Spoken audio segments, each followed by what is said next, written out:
Sim, vamos lá. Vamos lá. Então, boa noite, sejam bem-vindos à Quinta Psicanalítica da Clínica Horizontes. Eu sou Michele Albrecht, eu sou psiquiatra, psicoterapeuta e formação psicanalítica e docente do curso de Psicoterapia Psicanalítica da Clínica Horizontes. Vou coordenar a reunião de hoje e teremos duas convidadas que vão apresentar suas reflexões sobre a obra de Júlia Kristeva. Antes de apresentar as convidadas, eu vou fazer alguns pedidos para vocês, como sempre. Que o microfone fique desligado até a gente abrir para os comentários. Os comentários a gente vai abrir no chat. Então, a gente gostaria que quem quiser fazer uma pergunta, escreve no chat e também coloca a sua área de atuação. Se é psicólogo, se é estudante, só para a gente também ter uma ideia do nosso público, né? Quem é que está assistindo. Então, vamos às convidadas.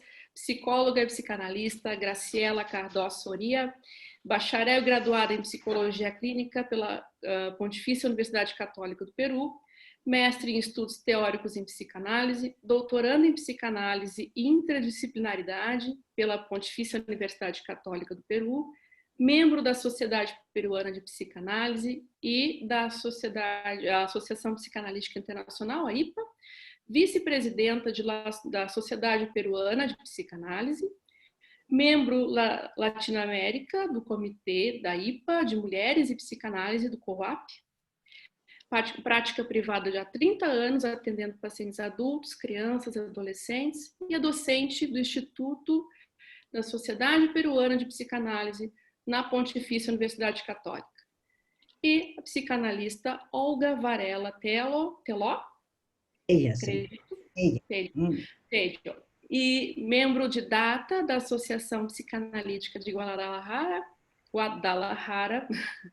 diretora-geral do Instituto Latino-Americano de Psicanálise da FEPAL e da IPA, ex-diretora de extensão e difusão do Instituto Latino-Americano de Psicanálise da FEPAL e da IPA, ex-presidente da Associação Psicanalítica de Guadalajara, e a diretora do Instituto da Associação Psicanalítica de Guadalajara, coordenadora da cátedra de André Green, da Associação Psicanalítica do mesmo local, de Guadalajara. Então, vamos começar com a nossa convidada, psicóloga Graciela Cardoso. Pode começar. Gracias. Muito obrigada pelo convite para participar nesta mesa sobre o pensamento de Júlia Kristeva. É para mim enorme prazer compartilhar esta mesa con Renata y con Olga. El título de mi trabajo es Madres e hijas, analistas y analizandas, Júlia Kristeva hoy. Empiezo.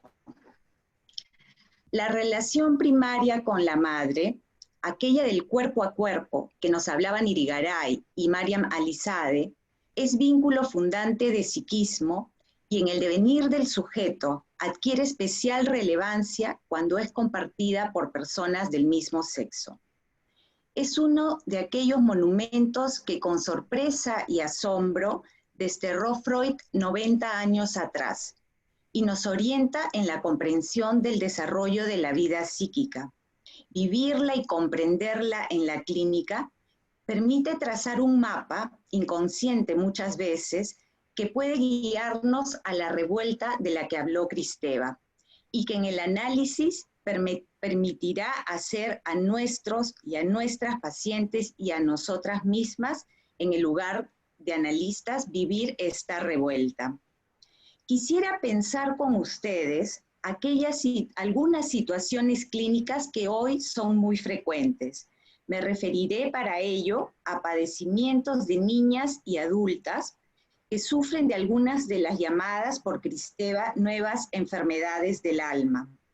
La lectura de la autora que nos convoca me permitió, durante y después de las sesiones, escuchar de otro modo a mis pacientes y a mí misma, pudiendo así ayudarlas. La situación. Pienso en dos pacientes alrededor de los 3 años y en 2 jóvenes adultas en sus 20s.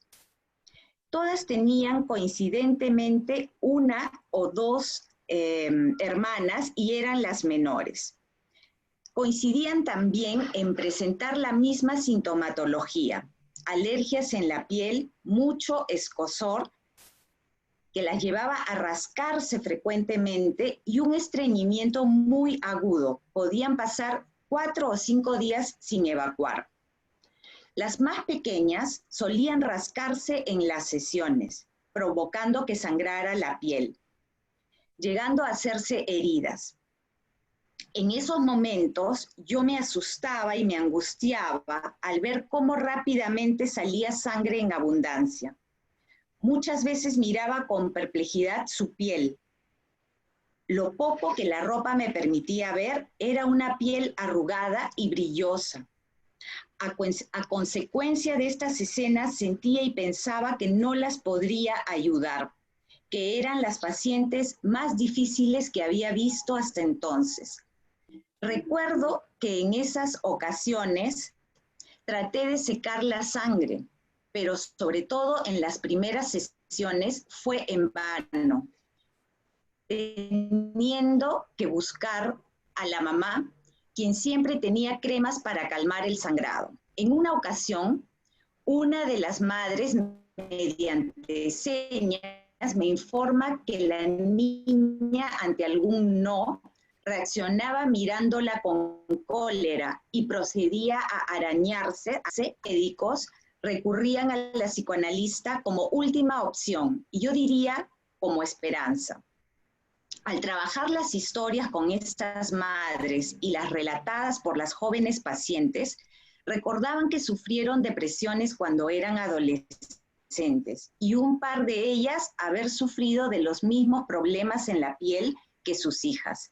También tuvieron problemas médicos durante el embarazo, sintiéndose cansadas e indispuestas. Narraron complicaciones postparto, por lo que no estuvieron disponibles para sus bebitas durante por lo menos un mes. De este modo, no recordaban mucho de los primeros momentos de la vida de sus hijas.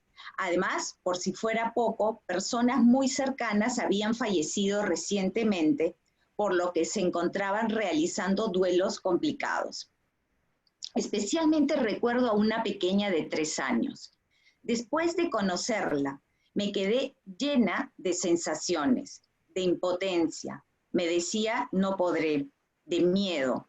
Pensaba, ¿qué hago si vuelve a sangrar? Respirando fuerte me preguntaba, ¿qué sentiría la niña en pleno verano, vestida con ropa manga larga y pantalones para protegerse la piel? ¿Cómo hacía con el dolor de sus heridas? En esos momentos, imágenes que brotaron en mí fueron la de una piel magullada, la piel de una momia, una piel muriendo, un sarcófago y un capullo, que son las que comparto ahí. Esta niña en especial solía jugar a envolver todo lo que encontraba, muñecos, colores, su caja. Posteriormente me pediría que dibuje un bebé. Ella me indicaba con mucho detalle cómo hacerlo. Dibujé entonces un bebé envuelto en una mantita. Evoqué en ese momento las imágenes de la primera sesión. Un capullo, una momia,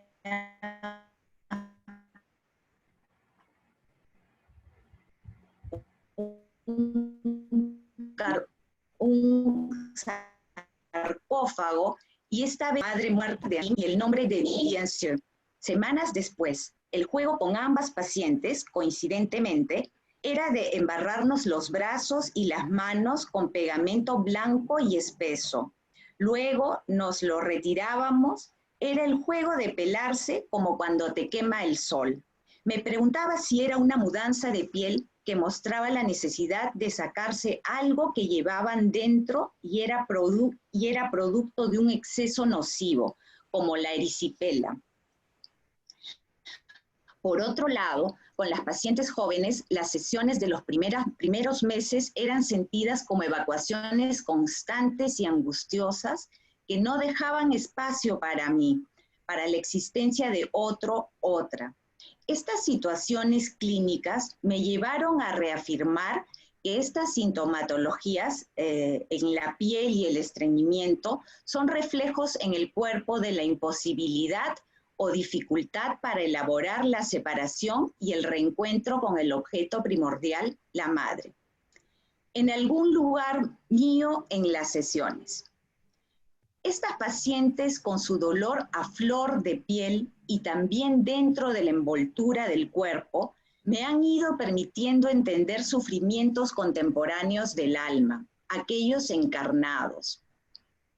Sintiendo y pensando con ellas y de la mano con sus relativamente prontas elaboraciones, eran también muy verbales y reflexivas, entendían fácilmente mis señalamientos, pude ir pensando con más tranquilidad en teorías que espontáneamente venían a mi mente, a mi recuerdo. Es así que llegaban a calmar mi preocupación ante la exposición del sufrimiento los textos de Julia Kristeva, Las nuevas enfermedades del alma, El sol negro, depresión y melancolía y poderes de la perversión. Leamos a la autora quien nos dice: el sufrimiento se aferra al cuerpo, somatiza. Habitante de un espacio y de un tiempo fragmentados, suele tener dificultades para reconocerse en su fisonomía, tal como estas pacientes. En su trabajo, Marcas tempranos y estructuras psicopatológicas, Olga Varela nos recordaba el concepto de lo semiótico, desarrollado por Kristeva. Seguro ahora nos va también a explicar Olga más. Lo semiótico permite pensar, comprender y conectarnos con el reinado de los aspectos somáticos del lenguaje. Son huellas que no pueden representarse quedando como marcas sensoriales. Lo que subyace a estas patologías, nos dice Kristeva, es la dificultad o la imposibilidad para representar. Sabemos que para representar algo es necesario haberlo perdido previamente. De este modo, podremos realizar el trabajo de evocarlo y llevarlo dentro de la mente, de representarlo. En estas enfermedades del alma, el cuerpo se vuelve escenario intolerable, doloroso, mortífero. Sin embargo, se esconde como replegada la posibilidad del reconocimiento del yo y del semejante, del otro. Lograrlo requerirá del logro de un sentido de estar vivo que la madre debe transmitir a sus hijas e hijos.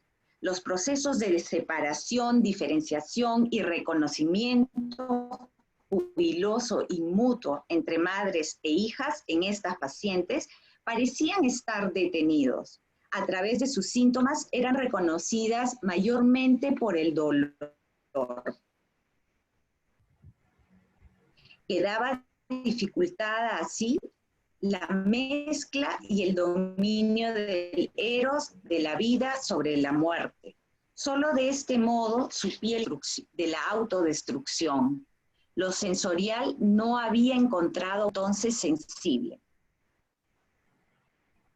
Nos dice Kristeva que la depresión desautoriza el sentido del discurso, es decir, llevar al eros hacia el objeto.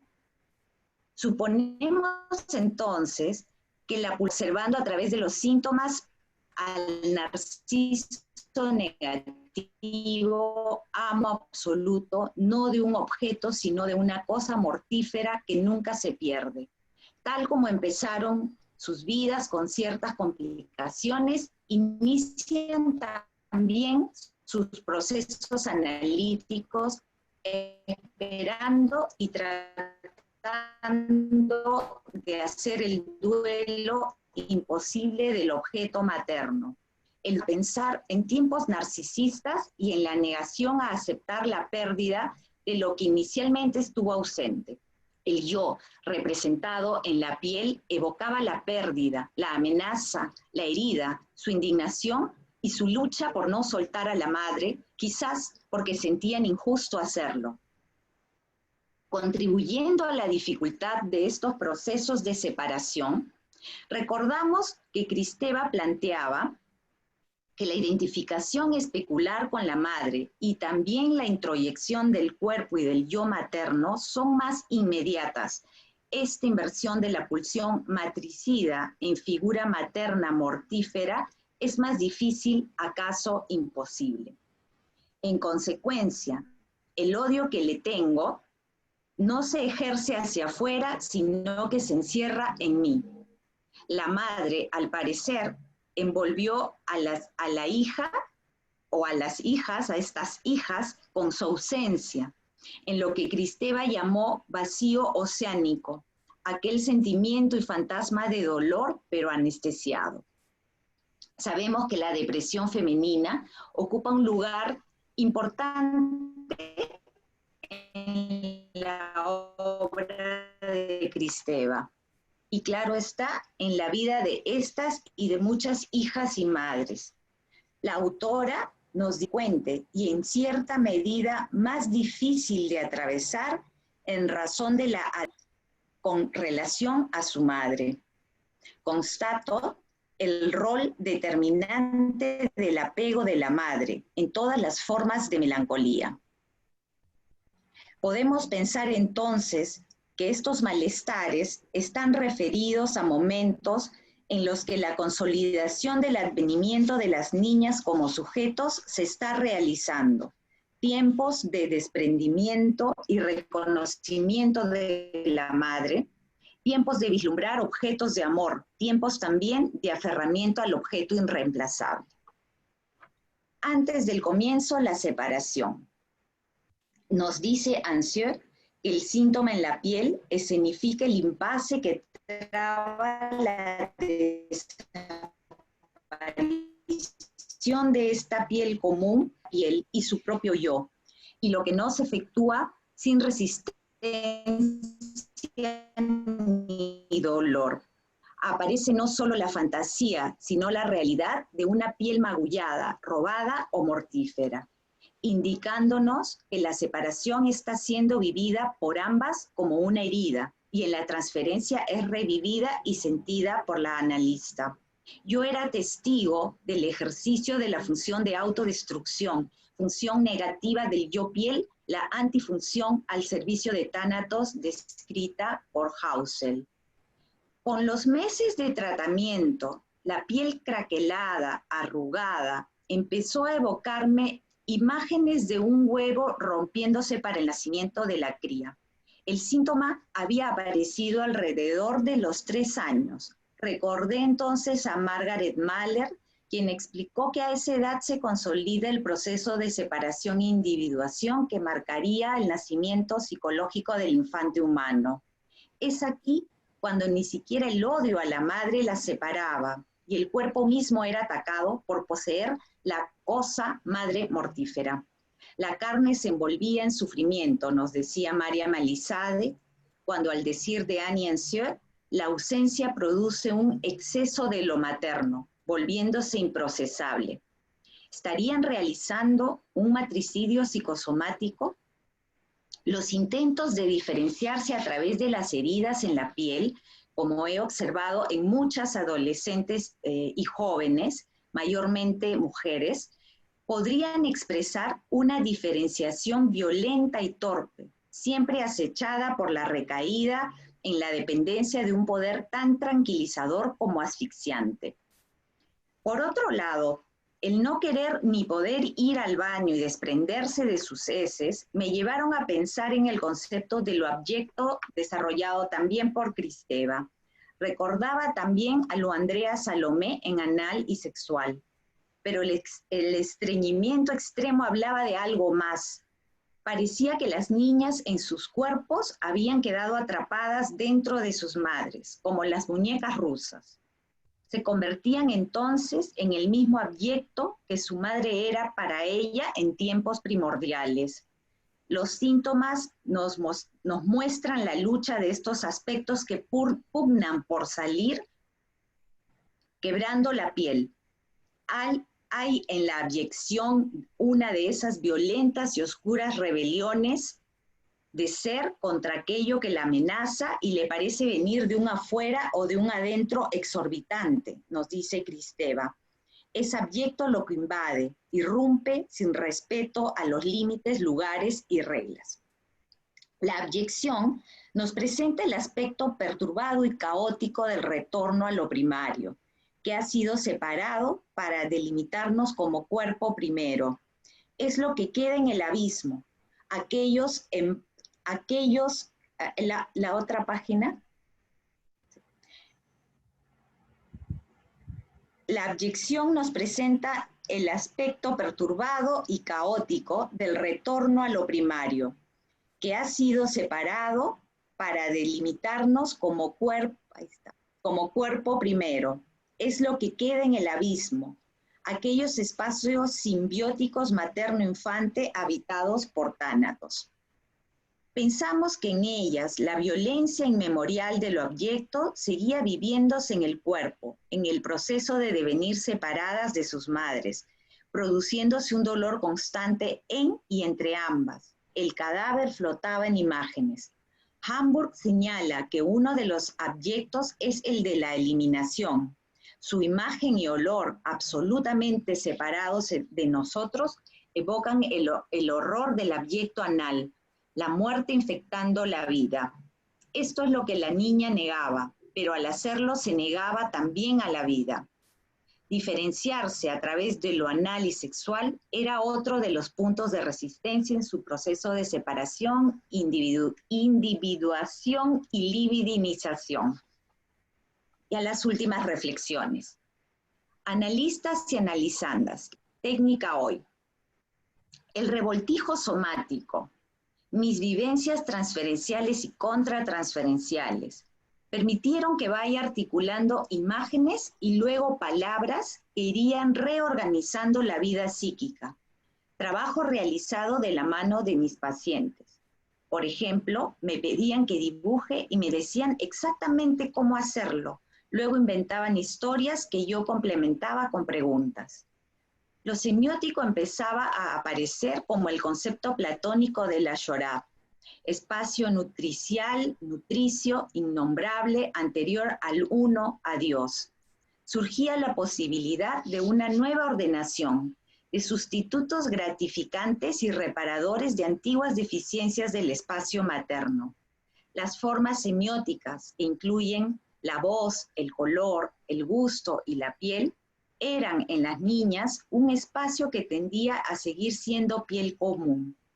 Sea cual fuera el costo, ambas nos cubríamos en las sesiones con mantitas, lo abyecto irrumpía en la jorá, pero las marcas psíquicas parecían no permitir que se articule aquella totalidad no expresiva conformada por pulsiones y reguladas por la madre.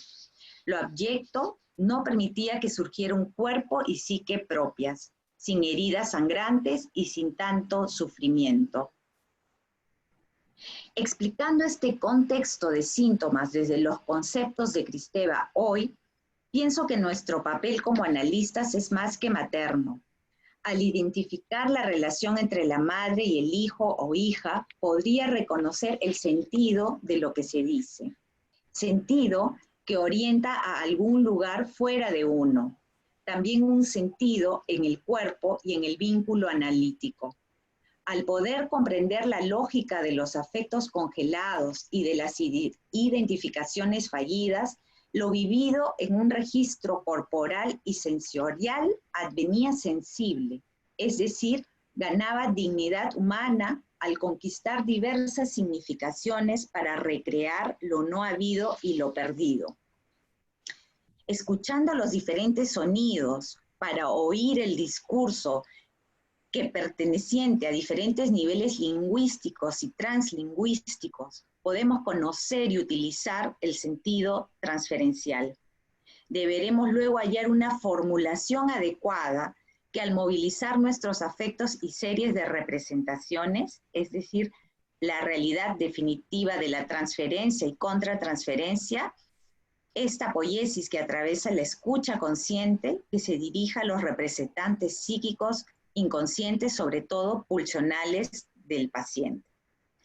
Kristeva ahora nos permite escuchar y mejorar, creo yo, las interpretaciones de sintomatologías y sensaciones con elementos que antes no se tomaban en cuenta.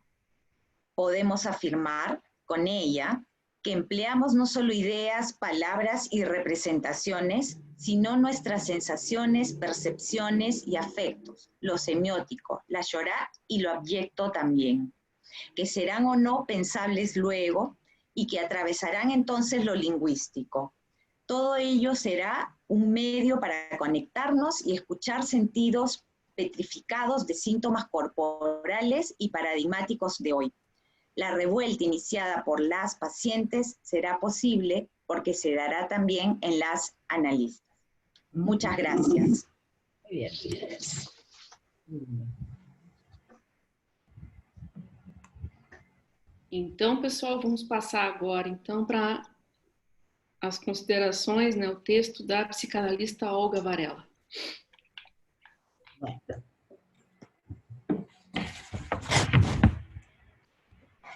El trabajo se llama Julia Kristeva, una pensadora en los límites. Julia Kristeva nació en Sofía en 1942. A los 23 años se mudó a Francia y desde entonces Francia fue su tierra y lengua de adopción. Para doctorarse en lingüística en la École de Altos Estudios, se unió al grupo Telquel, en el cual conoció a su futuro marido, Philippe Soltiers. Los artículos de Kristeva comenzaron a aparecer publicados por Telquel y por el periódico La Crítica. Sus investigaciones en lingüística, incluyendo su interés en los seminarios de Lacan, dieron lugar en el mismo año al texto de Roma y a la semiótica búsqueda del semianálisis. Ella llamada semianálisis a la parte semiótica de la que empezó hablando Chela, ¿no?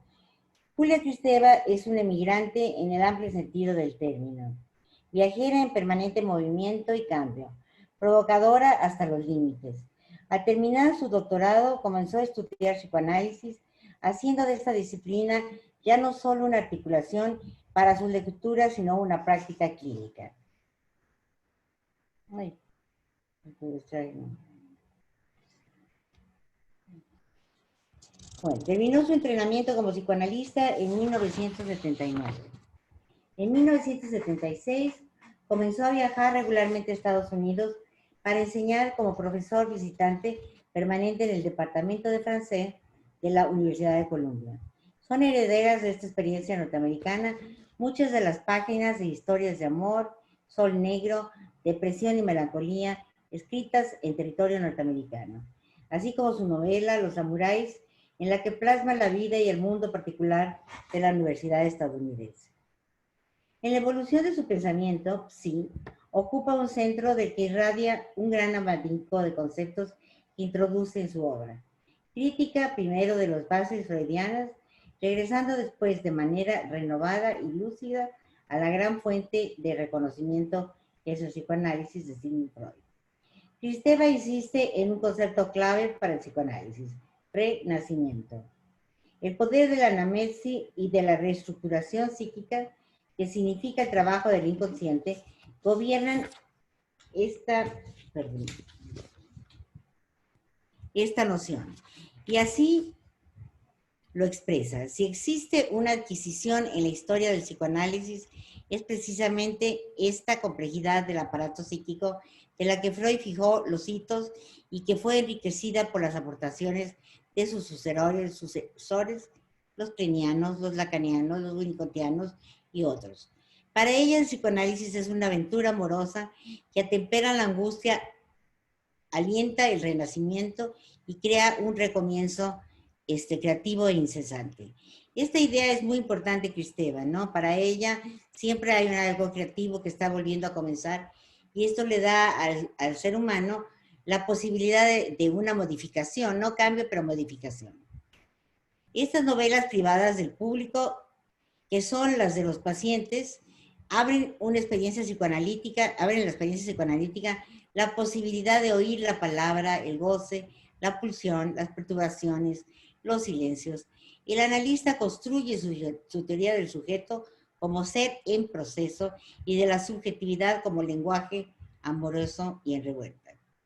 Julia Kristeva señala que es en la imagen del sufrimiento femenino y materno que resume la dificultad de ser mujer, en lo que he puesto mucho de mi experiencia personal. Cabe remarcar que Kristeva no se considera a sí misma ni a sus escritos como los de una feminista, aunque muchos de estos hayan sido usados por las mismas. Espera. Señala que Simone de Beauvoir funciona como paradigma de una vez que logró hacerse oír en una cultura patriarcal y monológica, aunque la criticó porque rechazó la maternidad. Kristeva no se adhirió a eso al feminismo. En términos previsibles, polemizó con sus pares instalados en el discurso falocéntrico, del mismo modo que discrepó de las feministas.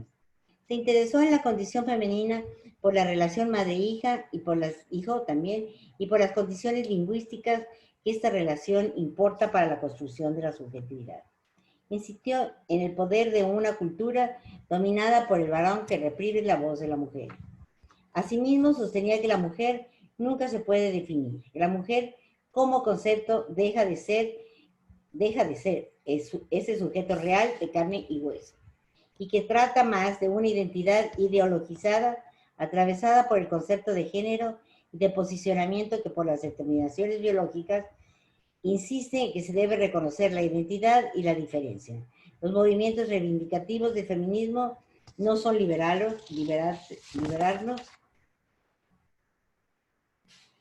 Feminismo moderno solo habrá sido un momento en el interminable proceso de advenimiento de una conciencia sobre la implacable violencia, separación, castración, que supone todo contrato simbólico. La explotación femenina sigue siendo demasiado grande y los prejuicios tradicionales contra la mujer demasiado violentos como para que se pueda analizar con suficiente distancia este fenómeno. En contraste, Freud y Lacan, Kristeva acentúa la importancia de la función materna, tanto en el desarrollo de la subjetividad como en el acceso a la cultura y a la lengua, en lugar de sostener que, con sus dos maestros, que el niño entra al universo social en la identificación, en el lenguaje y en la ley en virtud del sistema, sitúa este proceso en la teoría semiótica, lo materno. Lo semiótico definido como predípico, preverbal, pulsional, corporal. Lo semiótico es el espacio donde se reúne la carga liminal prelingüística, el reinado de la Yorá y que se detecta en los aspectos somáticos del lenguaje. Lo que se excluye la representación de significado o nivel simbiótico. Ritmos, silencios, gestos, el pasaje hacia la significación que marca la salida del orden semiótico se realiza a través de la ley del padre. Esto es muy interesante porque ella me pone y enfatiza mucho este trabajo con las sensaciones, con los afectos, con ese lenguaje no hablado que sí dice, y con las huellas corporales de toda esta parte del lenguaje no hablado, ¿no? De ahí se sale a través de la ley del padre. Sin embargo, dice que no se abandonó completamente nunca la carga semiótica, que siempre la tenemos. Lo materno-kristeviano es una función, no se refiere a un sexo, está hablando del femenino. Esto es interesante porque el femenino es una cualidad que puede estar en el hombre o en la mujer. Se desempeñando el rol madre, es anterior a la división de sexos y como tal incluye lo femenino y lo masculino. No hay la mujer, pero que se llega a serlo. Kristeva sostiene que la lucha del sujeto mujer es separarse de la obligación de ser el otro del hombre. Describe su función materna como una función en la que no se separa del encuentro de la madre con las necesidades del bebé, el deseo y el amor. Como mujer y como madre, una mujer ama y desea, ya que es primeramente un ser social y un ser de lenguaje.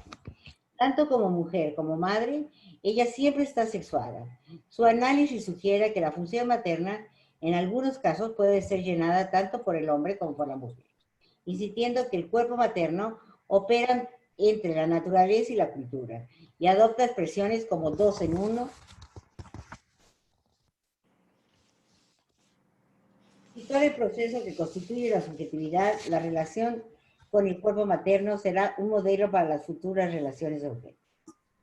En el libro Los poderes de la perversión, los términos impureza y macha se encuentran atribuidas a la mujer. La autora piensa que la abominación alimentaria encuentra un paralelo en la abominación suscitada por el cuerpo femenino, fecundable o fértil. La menstruación, el alumbramiento, se trataría de separarse de la potencia fantasmática de la madre arcaica, madre fantasmática que constituye ese abismo que es necesario constituir un lugar autónomo y no invasión, así como en un objeto distinto, significable para aprender a hablar. La evocación de lo materno manchado inscribe la lógica de las abominaciones alimentarias como un límite de una frontera, de un borde entre los sexos, de una separación entre lo femenino y lo masculino, como fundamento de la organización propia, individual y significable sujeta a la ley y a la moral. La plena aceptación de la relación arcaica y satisfactoria con la madre, con una maternidad fecunda y protectora, es la condición de otra apertura, apertura de la relación simbólica, verdadera culminación del recorrido, para una elaboración de la relación arcaica con sus padres, y en particular de la relación oral con su madre. El ser humano es conducido a introyectar la pulsionalidad ligada a los objetos arcaicos. Sin esta introyección, los preobjetos, los abyectos amenazan desde afuera como impureza, macha, etc. Abominación que a la larga desencadena la máquina persecutoria. Kristeva describe la abyección como una operación de la psique a través de la cual la identidad de un sujeto se constituye al excluir cualquier cosa que amenace sus fronteras. La mayor amenaza en ese momento sería la dependencia del cuerpo materno, por lo que la abyección está relacionada fundamentalmente con la función maternal. Esto de aquí después ella habla de que este es como una paradoja, porque la mujer tiene que abyectar la función materna y el cuerpo materno al mismo tiempo que se está identificando y formándose para ser una madre, ¿no? Entonces, se da todo al mismo tiempo, ¿no? Kristeva describe, bueno, en El Sol Negro señala que el cuerpo materno, aun cuando es vital para convertirse en sujeto, posteriormente se debe abyectar. Pero debido a que las mujeres no pueden abyectar el cuerpo de la madre, con el cual también se identifican como mujeres, ellas desarrollan lo que Kristeva llama una sexualidad depresiva. Su análisis en dicho libro sugiere que se necesita un nuevo discurso que no prohíba el amor entre mujeres, ya que es en este amor que la subjetividad femenina nace. En las culturas patriarcales, las mujeres han sido vistas como reducidas a la función materna, o sea, han sido reducidas solo a la reproducción. Es en el libro Las nuevas enfermedades del alma, en el que Kristeva explica que antes de querer superar a Freud para proponer una visión más justa de las mujeres, hay que tratar de comprender la noción de castración. Freud explica ella, constata una angustia o un miedo ante la castración, al igual que una envidia subsiguiente del pene. Se trata de formaciones imaginarias propias de los discursos de los neuróticos de ambos sexos, hombres o mujeres. La fantasía de la escena originaria y la fantasía de la castración, aunque nada los haga presentes en el discurso neurótico del hombre y la mujer. Los textos de Freud, sobre todo los de la segunda tópica, los metapsicológicos, y sus prolongaciones, especialmente Lacan, dan a entender que la castración es la construcción imaginaria que se apoya en un mecanismo psíquico que constituye el campo simbólico y todos los seres que se inscriben en él. Se trata del advenimiento del lenguaje como separación de un estado de placer fusional para que la instauración de la diferencia remitida a objetos separados de uno sujeto constituye el sentido para ambos sexos. Algunas relaciones familiares conducen a algunas mujeres, especialmente a las histéricas, a renegar de esta separación y del lenguaje que de ellos se deriva. Esto es lo que dice el descubrimiento freudiano acerca de este punto. Que dicha operación constitutiva de lo simbólico y de lo social pueda aparecer en toda su verdad y que la entiendan ambos sexos. Sería justo inscribir en ella también toda la serie tanto de privaciones como de exclusiones que acompañan la angustia de perder el pene y que emanan de la pérdida de la completud y de la totalidad. La castración aparece entonces como el conjunto de los cortes indispensable para el advenimiento simbólico. Las mujeres, al igual que los hombres, podrán tener acceso al orden simbólico a través del padre, quedando atrapadas en el caso clásico doble vínculo. Si la mujer se identifica con la madre, se coloca en el lugar de la exclusión y de la marginación, del orden patriarcal. Si por otro lado se identifica por el padre, hace de ella y de su imagen una figura masculina que provoca la misma discusión del orden patriarcal. Por lo que la mujer debe rehusar este dilema, aceptar tanto la ley como la diferencia sexual en el marco patrilineal y rehusar convertirse en uno de ellos. Desde su posición marginal, ella puede entrar en la cadena simbólica. Por ende, las mujeres no deben rechazar entrar en el orden simbólico, pero tampoco deben adoptar el rol masculino como modelo de feminidad. Kristeva desarrolla el término genio femenino a través de la vida y obra de tres mujeres lúcidas y escrutadoras del siglo XX, originales en su planteamiento y superadoras cada una en su ámbito de lo que significa la subjetividad femenina. Hannah Arendt, Melanie Klein y Colette. Los rasgos comunes de estas tres mujeres es que no fueron pálidos espejos de los hombres, ni mujeres masculinos. Fueron mujeres en el esplendor del término. No se mimetizaron con la potencia varonil, pero hicieron de su afirmación fálica la posibilidad de avanzar en su singularidad, poniendo de manifiesto la superación de la dicotomía binaria de los sexos. La bisexualidad psíquica es una experiencia humana que solo algunos sujetos están atentos a descubrir y expresar en sus obras y sus pensamientos. Así, cada sujeto inventa en su intimidad un sexo específico y es allí donde reside su genio. Es sencillamente su creatividad. Y es lo que llama el genio femenino. Se podría definir genio desde la óptica cristiana como la capacidad de abrirse camino a través y más allá de una situación que se da como cerrada, como la determinación movida por una fuerza íntima que sabe de construirla, la condición de algo cristalizado, la historia de ser mujer, el modo de armar el arte. A diferencia de las existencias automatizadas,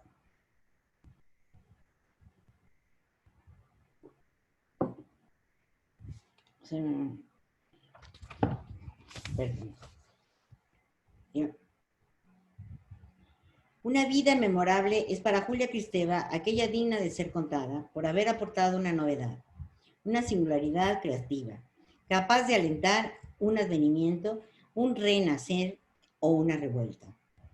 Estaba y está persuadida de que el logro último de los derechos del hombre y de la mujer es el cuidado dedicado pleno del desarrollo de su singularidad y que el genio es la versión más compleja de la singularidad. Cada una debe liberar la condición femenina de las restricciones biológicas, sociales y circunstanciales, valorizando la iniciativa de romper esos programas culturales represores de la individualidad. Sean conscientes o no de las mutaciones que se ha producido o acompañado su despertar, la cuestión que se plantea a las mujeres de hoy para formularse así: ¿qué lugar ocupamos en el contrato social? Al no querer quedar excluida de nueva y al no contentarnos con la función que siempre se nos adjudicó de mantener, de ordenar, ¿cómo podríamos hacer constar el lugar que ocupamos, legado por la condición y que queremos transformar? A partir de esta evidencia, algunas mujeres tratan de aportar una nueva mirada, nuevos objetos, nuevos análisis en el interior de las ciencias humanas, exploradores de lo simbólico, antropología, psicoanálisis, lingüística. La mujer que se siente en carencia de gratificación intenta una revuelta que para ella tiene el sentido de una resurrección. Sin embargo, para el conjunto social, esta revuelta es un rechazo que puede conducir a la violencia entre sexos, odio mortífero, dispersión de la pareja, de la familia, o bien a una innovación cultural y probablemente las dos cosas al mismo tiempo. El desafío está ahí, está ligado a una época. Luchando contra el mal, reproducimos el mal. Pero en el corazón del vínculo hombre-mujer, cuando se aparta a una mujer con demasiada brutalidad, cuando se ve sus afectos de mujer o su condición de ser social ignorados por un discurso o un poder, combate su frustración con armas que parecen desproporcionadas, pero que no lo son, con respecto al sufrimiento narcisista en el que se originan. La deuda eterna con la madre hace a la mujer más vulnerable en el orden simbólico, más frágil cuando lo padece, más violento cuando se defiende de él. La creencia en el poder absoluto de una madre arcaica, plena, total, englobadora, sin frustración, sin separación y sin corte generador del simbolismo, es lo que nos permite entender que es imposible desactivar las violencias movilizadoras sin cuestionar cada mito de la madre arcaica. La invasión, las violencias inmovilizadas sin cuestionar este mito de la madre arcaica, la invasión de los movimientos femeninos por la paranoia ya ha sido puesta de relieve. Y es bien conocida la frase escandalosa de Lacan, que la mujer no existe. No existe como la sede de una plenitud mítica, poder supremo sobre la que se apoya el terror y el poder y el terrorismo como el deseo de poder. El deseo de ser madre, considerado alienante, reaccionario por la generación feminista anterior, no se ha convertido en manera para la generación actual. Aumenta el número de mujeres que consideran su maternidad como compatible con su vida profesional. Además, la consideran indispensable para la complejidad de la experiencia femenina, con sus alegrías y sus penas.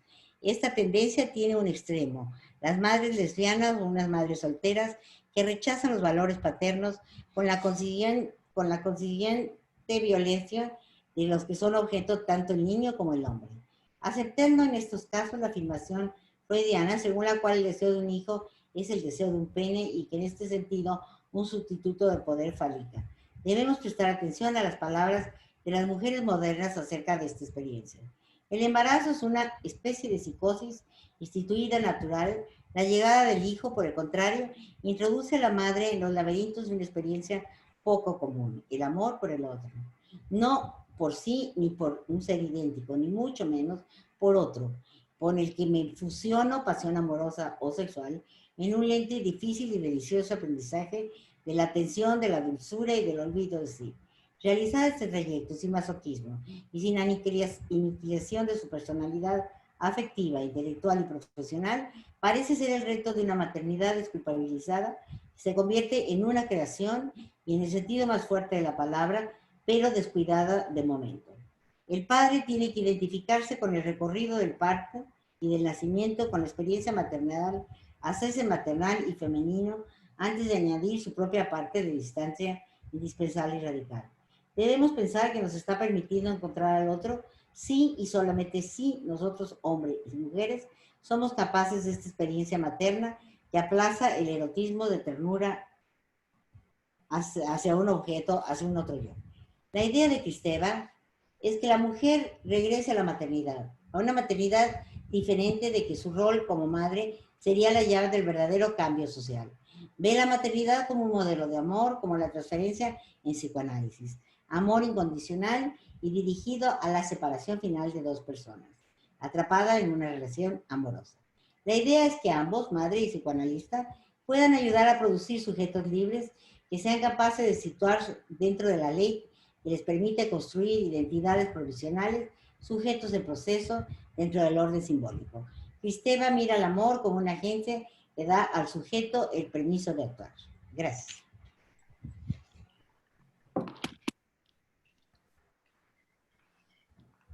Então, pessoal, vamos abrir os comentários. Quem quiser fazer perguntas, fazer algum comentário, por favor, se inscreve no chat.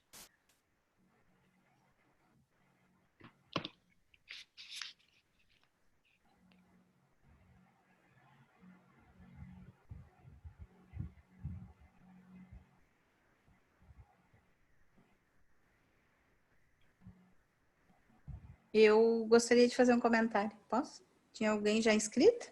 Não? Não. Tá. Então, em primeiro lugar, gostaria de agradecer muitíssimo a Graciela e a Olga por terem aceitado o convite, né, o meu convite, e pelos brilhantes trabalhos. Nós poderíamos, acho que, ficar muitas horas aqui discutindo todas as ideias apresentadas. Eu tenho algumas, não sei nem se são questões, né? Mas quando a Graciela traz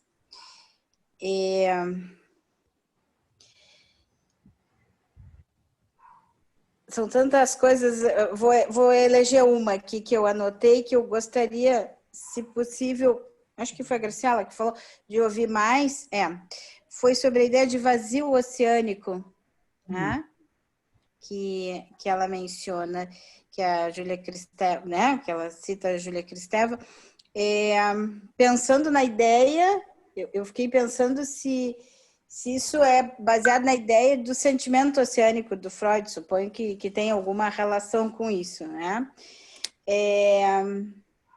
E gostaria de ouvir da Olga, se pudesse falar um pouco mais sobre essa ideia que a Olga finaliza o trabalho, sobre essa ideia da relação, né, da análise da maternidade, como essa possibilidade do vir a ser, né? Achei lindíssimo isso, eu já tinha ouvido um pouco essa ideia da Júlia Kristeva. Eu tinha também lido a conferência dela, da IPA do ano passado, né?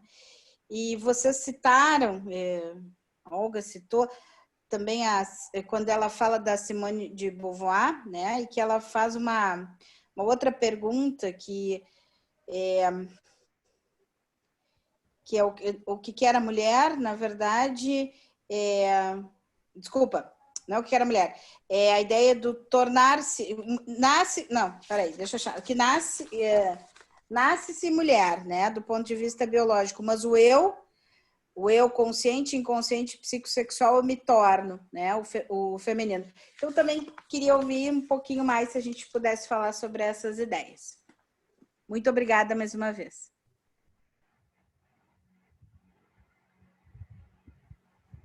Gracias, Renata. En palabras,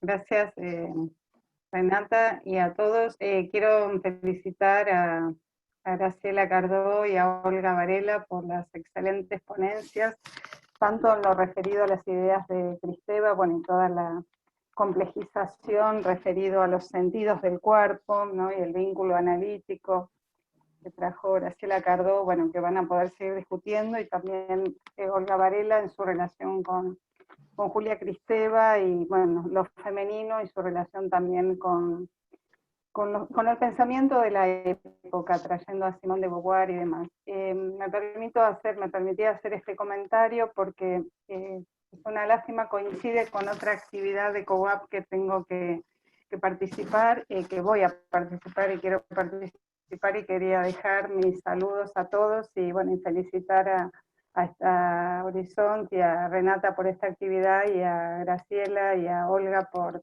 las ponencias, así que tal vez en otro momento seguiremos conversando, así que esto era lo que quería decir a todos. Ok, buenas noches.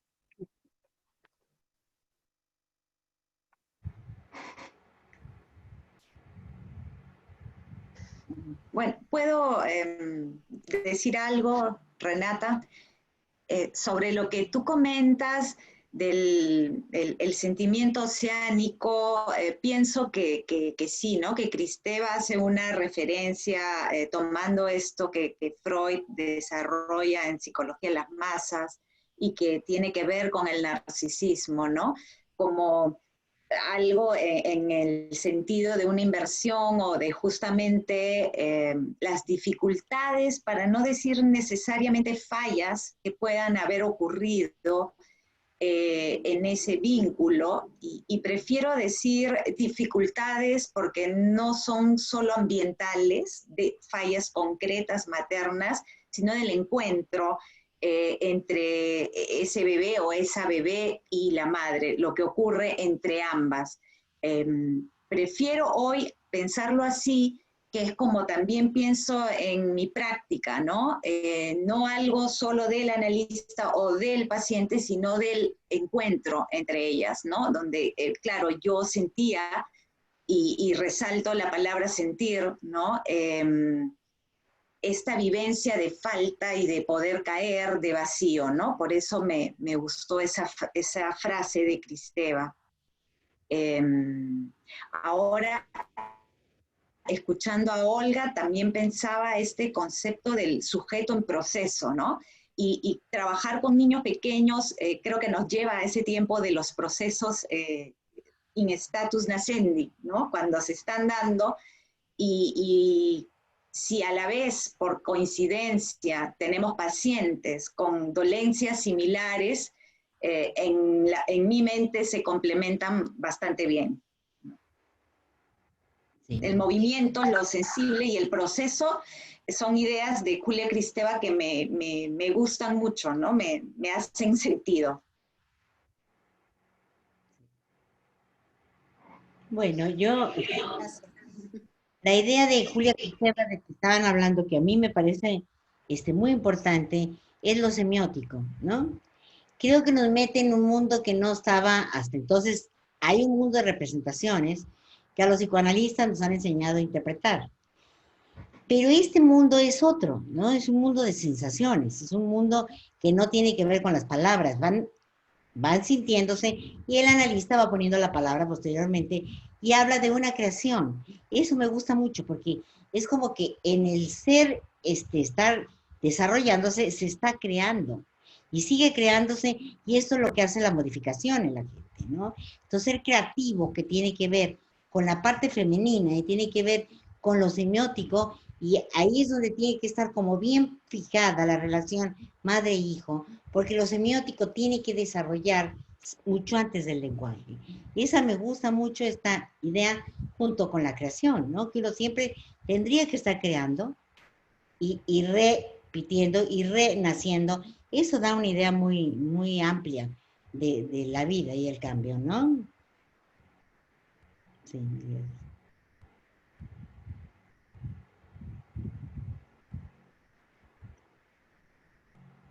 Creo que cuando Kristeva habla de vuelta, crear, sentir, da un impacto distinto, ¿no? Que creo que para mí es más fácil imaginarme en los procesos analíticos con pacientes, ¿no? Porque es un volver a resentir, ¿no? Pacientes que sufren resentimientos y que lo transmiten, ¿no? Más allá de las palabras. Me parece muy útil esta noción de Kristeva. Sí.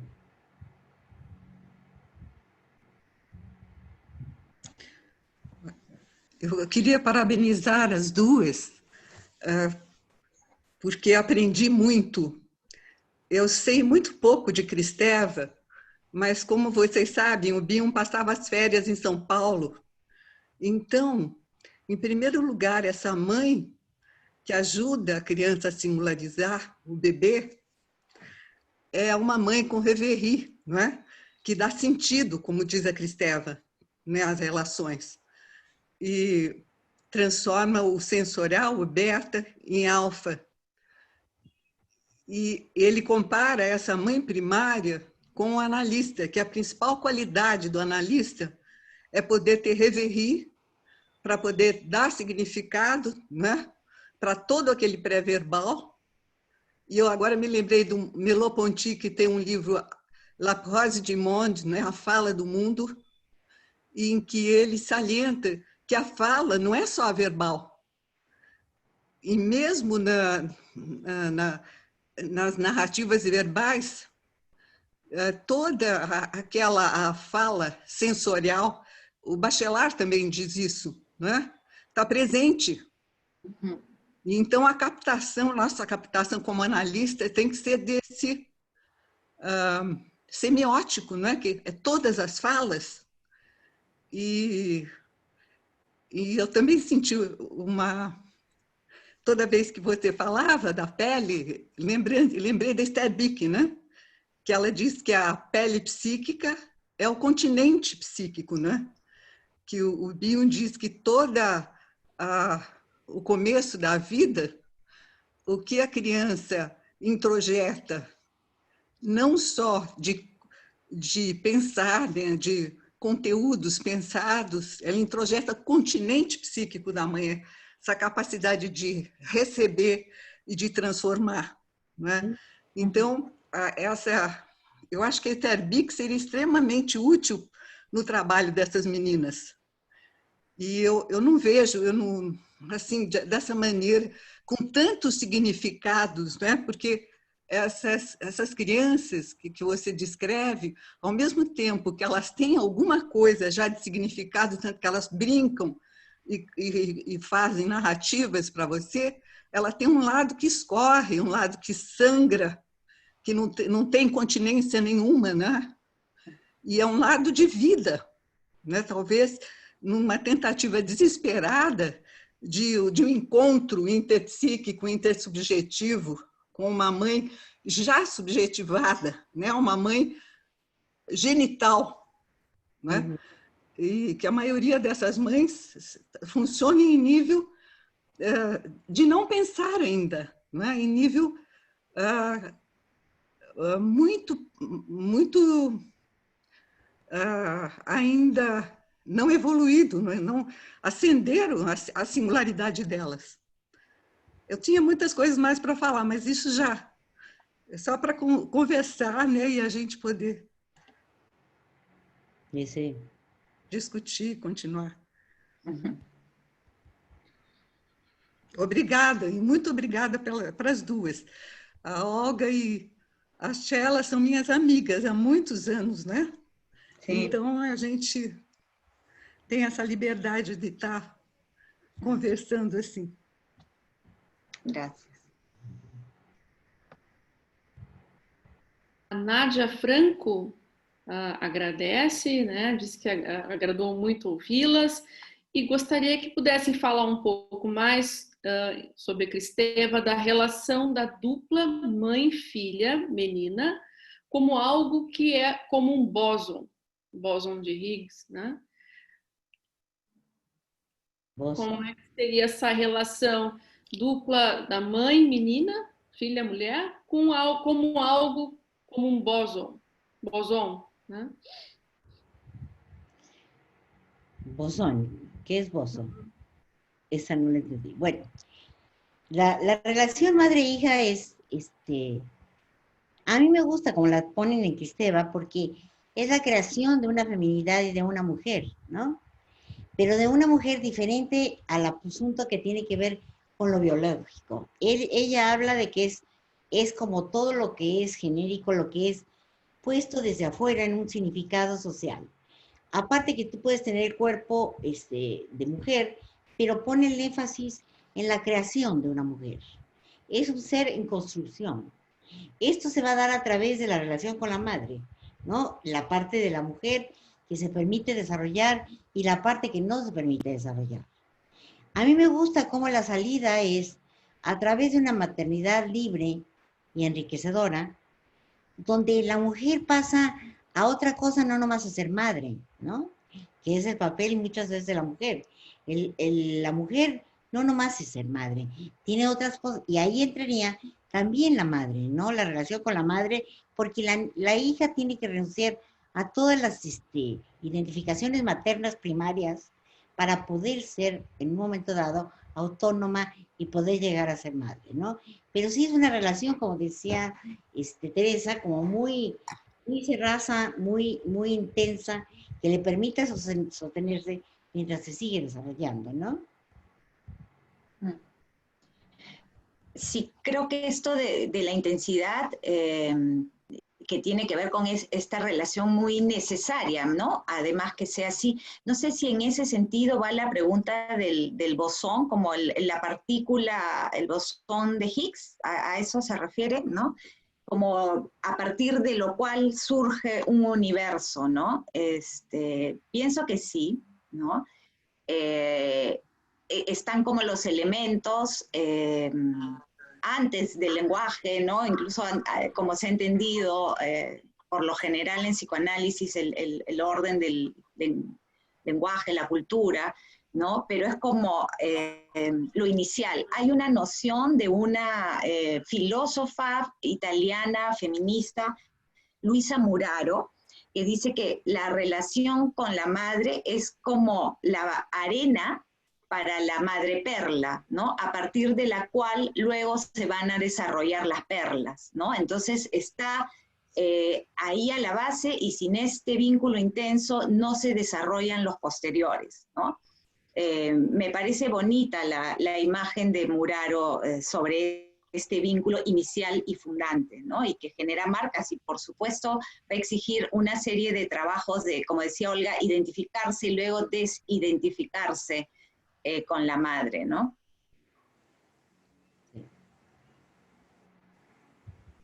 Y pienso yo, recordando a Mariam Alizadeh, hasta lograr quizás un espacio psíquico no materno, ¿no? Ella hablaba de eso, que también las mujeres teníamos un espacio psíquico no a partir necesariamente del vínculo con la madre, ¿no? Que también era parte de la feminidad. Creo que ahí Mariam aporta una visión bastante distinta a otros autores. Sí, esto que dices, André Green sostiene que para llegar a ser sujeto tienes que no abyectar, como dice ella, es salir de la identificación materna de primaria, la de la madre arcaica, ¿no? Tienes que dejar lo materno y pasar a otro tipo de relaciones. Si no te quedas ahí, no vas a poder. Y que no todo el mundo lo puede hacer, ¿no? Uh-huh.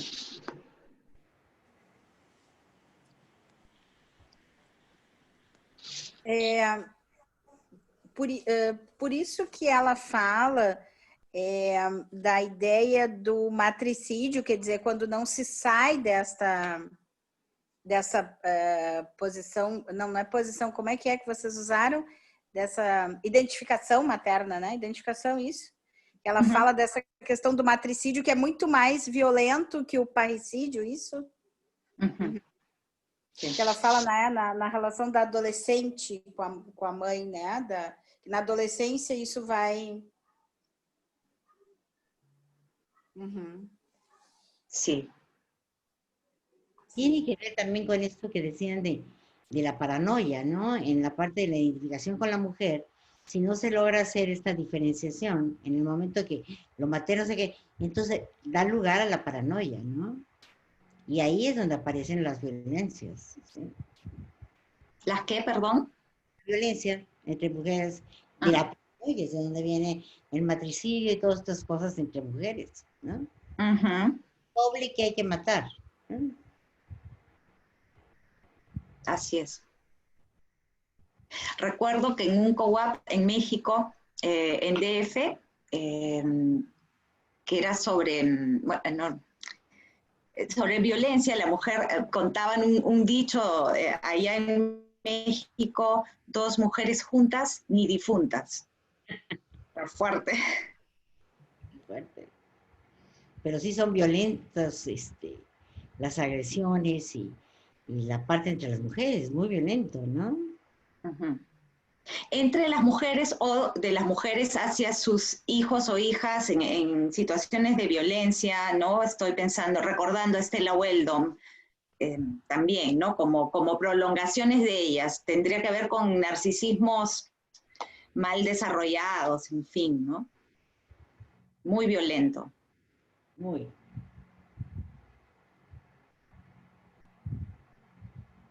Esse é o excesso do materno, né? Que vocês falavam, acho que Graciela falava, né? Esse excesso do materno, essa invasão, esse não reconhecimento do outro, né? Da alteridade do filho. Eu fiquei pensando nessa questão que vocês duas trouxeram, que ela dá muita ênfase à depressão, né? A depressão materna, a depressão feminina. Como é que a gente também pensaria isso, assim, né? Como é que isso... Na relação com o filho, né?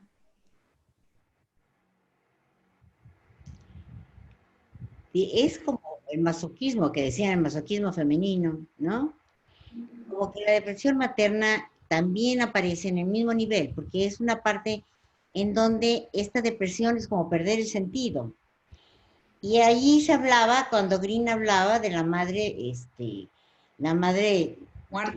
muerta, ¿sí? Donde no hay una respuesta al hijo, porque la madre está muerta a los afectos, ¿no? Entonces, las depresiones también tienen que ver con que yo no tengo los afectos que están muertos para el afuera, para el niño, ¿no? Y están muertos para mí, porque hay mucha mujer que se pone en un lugar como inferiorizada, como decía aquí, a la hora que se vayan creando en un ambiente fálico del hombre, ¿no? Donde la mujer es poco valuada, y ahí aparece la parte de la depresión y del masoquismo. Y aquí aparece lo que decía Julia Kristeva, que habíamos que tener esa creatividad para ir haciendo una imagen de mujer diferente a la mujer del masoquismo, de la depresión, ¿no? Yo siempre me he preguntado esto, ¿no? Si la depresión en la mujer es diferente, bueno, es diferente de persona a persona, ¿no? Pero si hay una depresión femenina especial, ¿no? Judith Butler habla del género melancólico, ¿no? Refiriéndose también a la influencia de lo patriarcal en la presión que esto ejerce en la renuncia a este vínculo tan fuerte entre mujeres, ¿no? Y con la madre. Quizás Renata tiene que ver con este vacío oceánico del que habla Kristeva, ¿no? Como una depresión más, más primaria, más oral, creo yo. Estoy recordando pacientes, gente que conozco, varones con depresión, tienen más la depresión clásica que desarrolla, que explica Freud, del super yo que castiga y que persigue y que hace sentir poca cosa, ¿no? La imagen que se me viene a mí es de castrado, ¿no? En cambio, en mujeres, la imagen que se me viene más es de vacío, ¿no? De falta de sostén. Hace poco vi una conferencia de Massimo Recalcati en APA sobre las nuevas melancolías, ¿no? Y hablaba de los brazos de la madre, ¿no? Cómo fallaban y hacían que esta estructura, que luego Green de algún modo habla, ¿no? Cuando se refiere a la estructura, ¿cómo es? La estructura encuadrante, que son los brazos de la madre, ¿no? Esta falta del soporte, que genera más como una depresión como de vacío, ¿no? O sea, son ideas que siempre me he estado haciendo, ¿no? Sim, a depressão branca, né, que o Green fala, que não é a depressão, não é do corte da castração, né, não é do sangue, que ele faz toda uma referência a isso, Sim. né, a ideia da mãe morta, do desinvestimento. Por aí, sim. Sim. Mais uma pergunta. Graciela, quando tu trazias o caso, né, citaste a questão da pele, né, uma pele para dois, como a gente pensaria isso, assim, claro, é um conceito teórico, né, mas pensando aí, associando com as ideias da Joyce McDougall, quando fala de um corpo para dois, né, Sim, qual seria... Assim, talvez esteja pedindo muito, mas a diferença nesse sentido, né? Porque um corpo também é algo já, assim, algo já organizado, né? Talvez.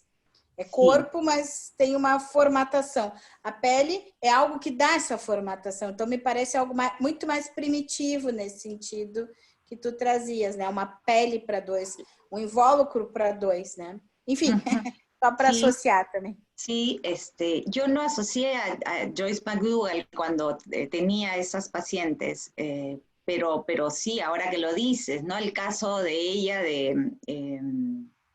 el caso Georgette, ¿no? Tan bonito escrito, que habla sobre todo de la piel también, ¿no? Justamente de cómo ella se confundía.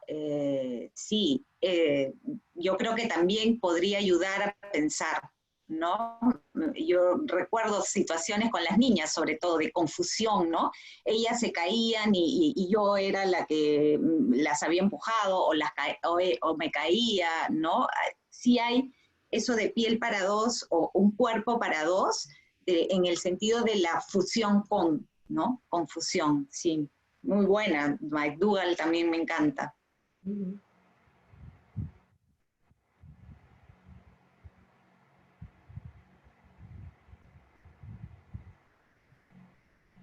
Que la idea viene siendo parecida, ¿no? Cuando habla de que hay esta fusión, Cristeva, que tiene que darse, como decías tú, es una fusión y una etapa que tiene que pasar, pero tiene que desarrollarse después en la separación, ¿no?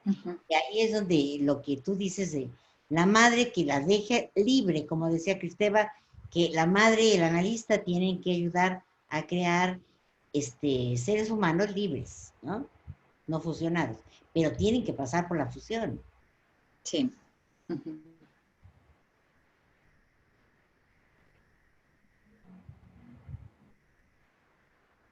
Nesse renascimento, né, desse trabalho sobre o problema de pele, nesse renascimento, a relação com o corpo materno seria algo assim como haver um matricídio, mas também não haver um matricídio completo na medida em que eu preciso do corpo da mãe para me identificar como uma figura feminina para me desenvolver. Seria isso, né?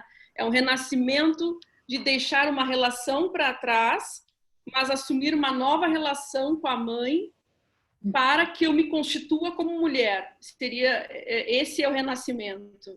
Isso? Sim.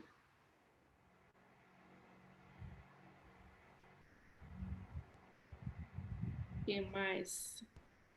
E essa é a ideia, como a Olga trazia, de que isso, vocês duas, enfim, mas que isso se dê na análise, né? Que isso possa se dar na relação com o analista.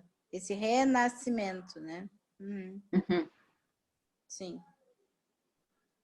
Como se fosse sair das matrioscas, né? E saindo uma de dentro da outra, né? Para lo cual hay que entrar primero, ¿no? Sí.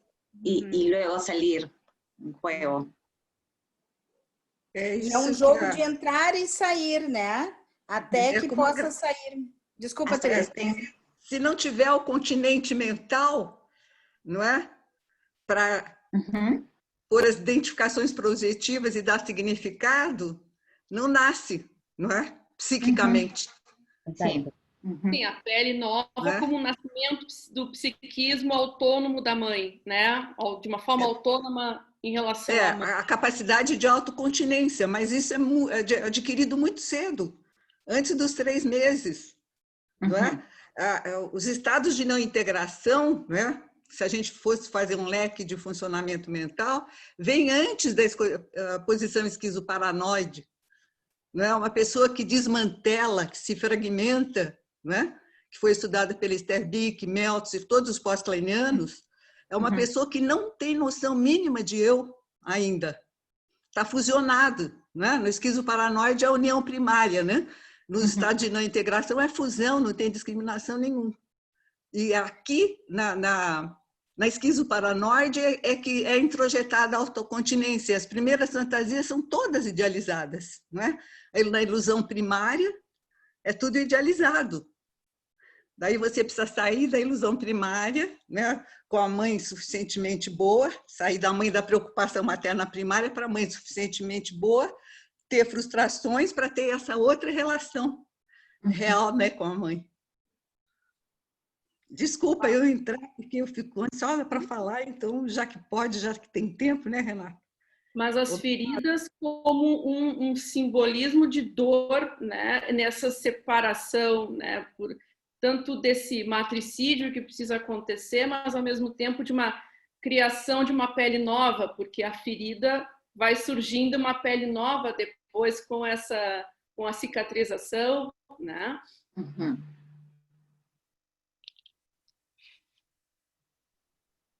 Renata, quem sabe a gente vai também já fazendo as nossas comunicações finais, até porque a gente também precisa falar da nossa atividade da quinta que vem.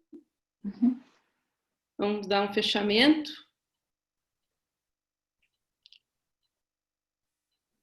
Estamos sem te ouvir. Agora sim. Ah, desculpa. Eu não sei se alguém gostaria de fazer mais alguma colocação. Tem vários agradecimentos, vários elogios, né? A Gleda, que agradeceu, pediu desculpas, teve que se retirar. A Nádia também agradeceu.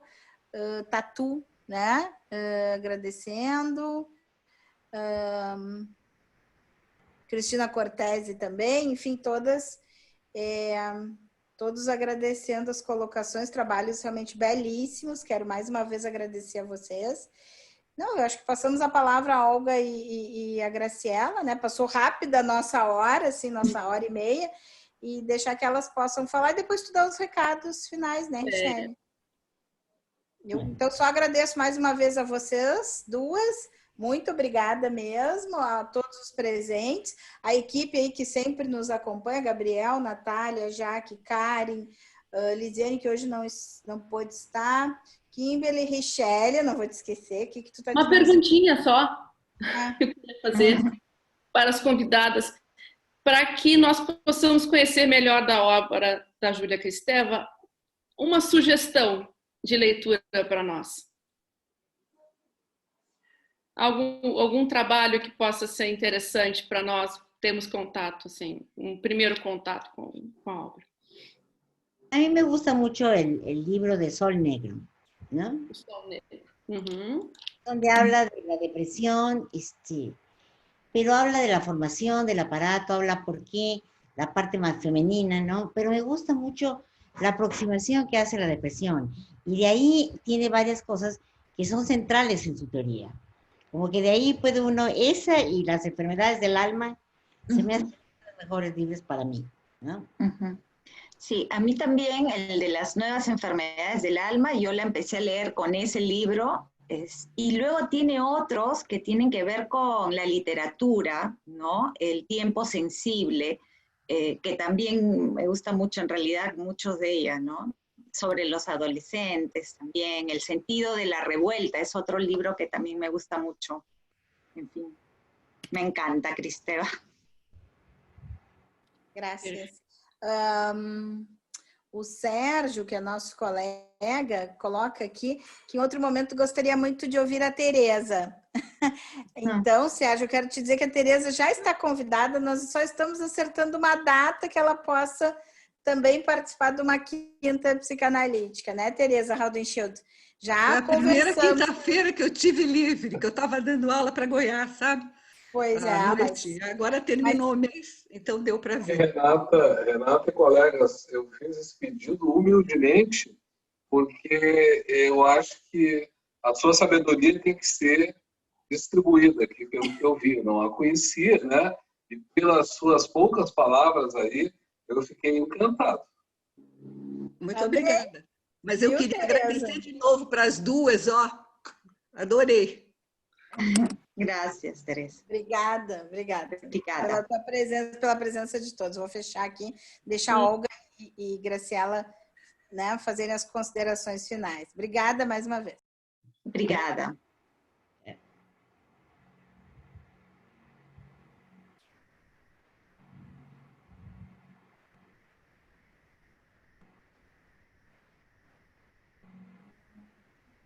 Alguma coisa a mais que os convidados gostariam de nos falar?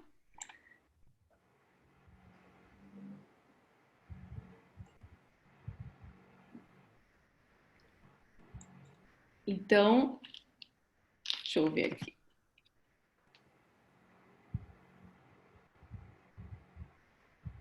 Pessoal, então vamos na quinta psicanalítica da semana que vem.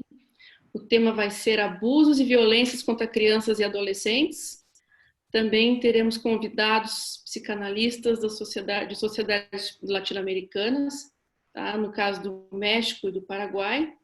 Será a Aurora Romano Mussali, também da Associação Psicanalítica Mexicana, e José Galeano, membro da Associação Psicanalítica de Assunção. As inscrições são pelo link da bio do Instagram da Clínica Horizontes ou pelo link nas publicações dos eventos, nas postagens do Facebook. A gente pede que acessem as redes sociais da Clínica Horizontes para as demais atividades, grupos de estudo, cursos. E a gente gostaria de desejar uma ótima noite para vocês que acompanharam até aqui. E a gente espera até vocês a semana que vem.